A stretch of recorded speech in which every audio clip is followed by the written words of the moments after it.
Hello again, my name's Bruce Clow. I run Clow Beekeeping Supplies. Today we're going to talk about processing beeswax. Here we've got an old pot that I picked up from a second-hand shop. Definitely don't use your wife's good pots. And we're just going to 1/3 fill it with water. And as it's starting to warm up, we're just going to fill it with all the rubbish wax that we've been collecting over the season. And we're just putting it in there. As it melts down, add some more. We want to get it until it's just a couple inches below the rim. And we've got a really nice witch's brew coming here. And you can see how filthy it looks when we start melting it. And you can scoop off, as it's starting to melt down, scoop off some of the little dead bees and any bits of rubbish that come to the top. Just keep stirring it around because all the dirt will end up in the water. So now we let it cool down, and as it cools, it'll start to release itself from the edge. And then we're just going to dump that out. Here I'm doing it out in the garden, and the water will have most of the crap in it.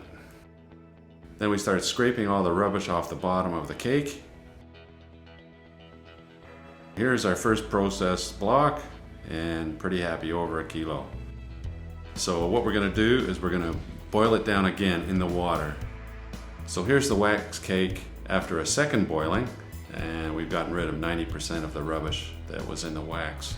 Now, as you can see, we're going to start breaking it up, and we'll do it inside a box so the bits and pieces don't go flying everywhere, and it's well contained.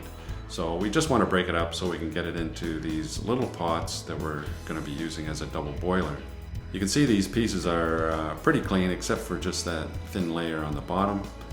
And yeah, we'll just put them in these pots.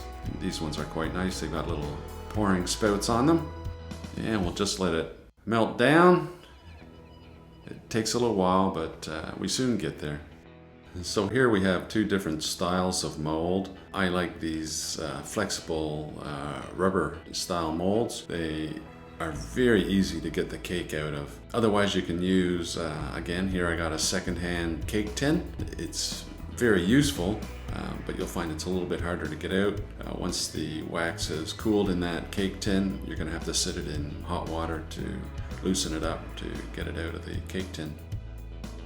So we're going to use a strainer. Here's my wife's good one. I won't be using this one, but I've got another one that I got, again, from a second-hand shop. And we want to sit it in the hot wax to keep the metal nice and hot so that the liquid wax will just pour right through and won't solidify in the strainer.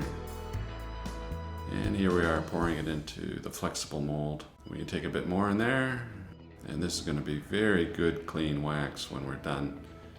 Very few impurities will be left. Now here you can see how easy it is to get out of the flexible mold. In this case, it's quite a good cake of wax with just a little bit of propolis sitting in the bottom. But that's a perfectly usable piece of wax, ready for coating your own frames or selling to Clow. We're very happy to take any quantities of wax.